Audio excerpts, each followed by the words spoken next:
Apa kabar sahabat seiman? Selamat datang di Infus Islam. Assalamualaikum warahmatullahi wabarakatuh.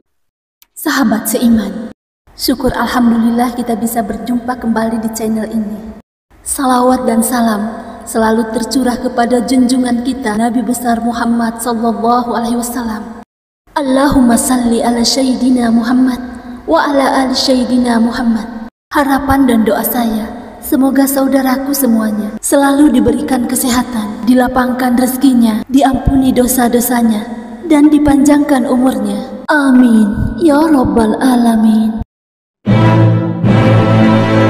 Sahabat seiman, hidup di dunia ini hanyalah sebentar. Ibarat orang yang sedang kos, bila sudah selesai masanya akan kembali ke kampung halaman. Dunia ini hanya titipan, tempat numpang, tempat kos. Bila sudah habis masanya, kita akan kembali ke hadapan Allah dengan ucapan innalillahi wa inna ilaihi raji'un. Sahabat seiman, tahukah kalian bahwa selama hidup di dunia hingga dibangkitkan di hari kiamat, setiap manusia akan mendapatkan 4 kali rampasan dalam hidupnya. Hal ini sebagaimana dijelaskan oleh Imam Ibnu Hajar di dalam kitab Al-Isti'dad lil Yaumil Ma'ad yang disarahi oleh Syekh Nawawi, menuturkan bahwa manusia akan menghadapi 4 kali rampasan di dalam hidupnya. Mulai sejak ia hidup di dunia sampai kelak ia dibangkitkan di hari kiamat. Imam Ibnu Hajar menyebutkan, anak keturunan Adam akan menghadapi 4 kali rampasan. Malaikat maut akan mengambil dengan paksa rohnya. Ahli waris akan mengambil hartanya. Cacing akan mengambil jasadnya. Dan para musuh akan mengambil pahala amalnya. Apa sajakah 4 rampasan yang akan dialami manusia? Sahabat seiman, simak video ini hingga akhir agar pemahaman kalian utuh dan tidak sesat. Pertama, malaikat maut akan mengambil nyawa manusia secara paksa sebagaimana diketahui bahwa setiap orang telah ditentukan ajalnya. Berapa lama bentang waktu yang ia hidup di dalamnya telah ditentukan oleh Allah sejak ia berusia 120 hari atau 4 bulan dalam kandungan ibunya. Ajal itulah batasan waktu berapa lama ia hidup di dunia. Sahabat seiman, maka ketika batas waktu itu telah terpenuhi, habislah masa hidup di dunia. Tak bisa diajukan, tak bisa pula ditunda. Mau tidak mau, ia harus berpindah ke alam berikutnya, yaitu alam barzah. Tidak ada yang bisa mengantar seorang manusia dari kehidupan alam dunia ke kehidupan alam akhirat, kecuali satu hal, yaitu kematian. Ketika datang masa kematian, seseorang inilah malaikat maut mendatanginya. Bila demikian adanya, maka cukuplah bagi manusia untuk berhati-hati dalam bertindak dan berucap. Sahabat seiman, Rasulullah sallallahu alaihi wasallam pernah ditanya terkait muslim seperti apa yang paling cerdas. Beliau menjawab, dia adalah yang paling banyak mengingat kematian dan mempersiapkannya. Janganlah sampai malaikat maut mencabut ruhnya dalam keadaan melakukan tindakan atau ucapan yang tidak dibenarkan oleh agama dan tidak diridai Allah Ta'ala. Kedua, cacing akan memakan tubuhnya secara paksa. Sahabat seiman, ketika seseorang telah meninggal dunia dan tubuhnya dikuburkan, maka binatang-binatang melata semacam cacing dan lainnya akan memakan tubuh yang sudah tak bernyawa itu. Tak dapat dipungkiri bahwa dalam kenyataan ada jenazah yang telah berpuluh-puluh tahun dikubur, namun tubuhnya masih tetap utuh. Jasadnya tak dimakan cacing dan tidak rusak oleh tanah. Namun tentunya hal ini hanya terjadi pada orang-orang tertentu saja, sesuai kehendak dan kuasa Allah Ta'ala. Sahabat seiman, sebagaimana diketahui bahwa pada diri manusia terdapat 2 unsur, yakni unsur daging dan unsur ruh. Masing-masing unsur ini semestinya mendapat porsi yang cukup sesuai dengan kebutuhannya. Jasad atau tubuh manusia berupa daging perlu diperhatikan kebaikan dan kesehatannya. dengan makanan, minuman, dan berbagai perawatan.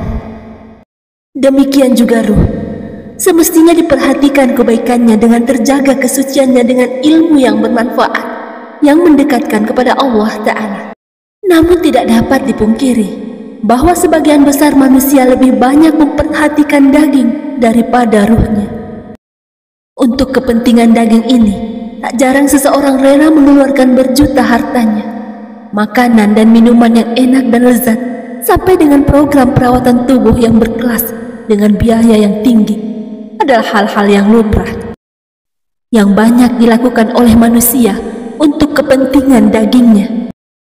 Padahal daging yang diperhatikan dengan penuh seksama dan biaya yang mahal, pada akhirnya akan menjadi makanan cacing belaka. Sedangkan terhadap ruh, banyak orang yang enggan memberikan perhatian yang lebih untuk kebaikan dan kesuciannya. Makanan ruh adalah ilmu agama yang bisa mendekatkannya kepada Allah Ta'ala.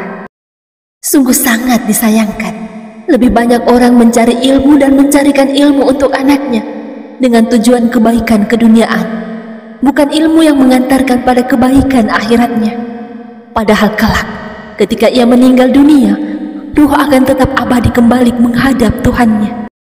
Sedangkan daging hanya akan menjadi santapan cacing-cacing tanah.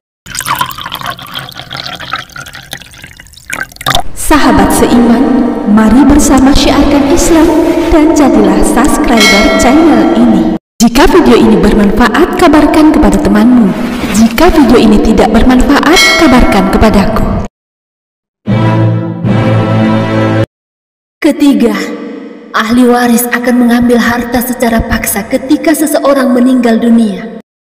Maka mau tidak mau, suka atau tidak suka, semua harta yang ditinggalkannya akan diambil dan dimiliki oleh ahli warisnya.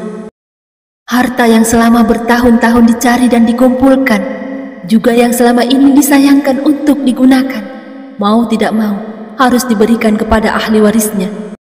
Ia tak punya kemampuan lagi untuk menolak atau melarang. Dan yang menyedihkan adalah kelak di hari kiamat, ia juga akan dihisab dan mempertanggungjawabkan semua harta itu. Ia yang telah mencari dan mengumpulkan, namun orang lain yang menikmatinya, sementara ia harus mempertanggungjawabkan di hadapan Tuhannya. Sahabat seiman, dari ini maka setiap orang mesti bijak dalam mencari dan menggunakan harta yang dimilikinya. Kiranya benar apa yang diajarkan oleh orang-orang bijak, bahwa harta yang kita makan telah habis, harta yang kita simpan belum tentu menjadi rezeki dan dinikmati kita. Sementara harta yang kita sedekahkan, itulah sesungguhnya yang benar-benar menjadi milik kita.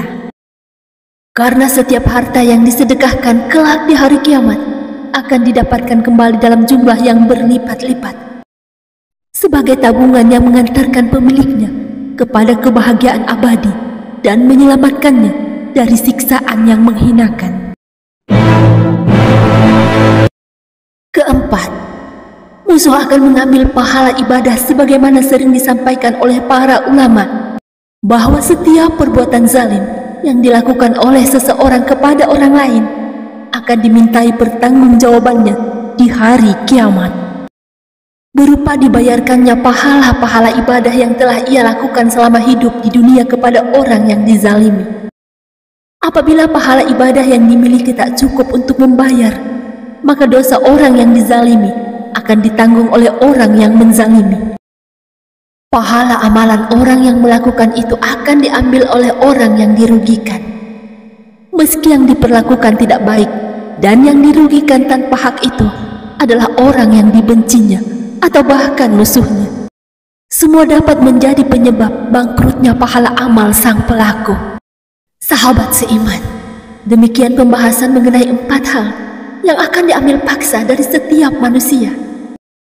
Semoga dapat menjadi pembelajaran agar lebih bijak dalam menggunakan hidup yang tersisa untuk hal-hal yang bermanfaat untuk kehidupan akhirat yang tentunya pasti dan abadi.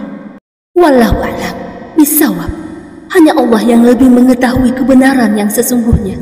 Demikian yang dapat kami bagikan. Semoga bermanfaat. Assalamualaikum warahmatullahi wabarakatuh.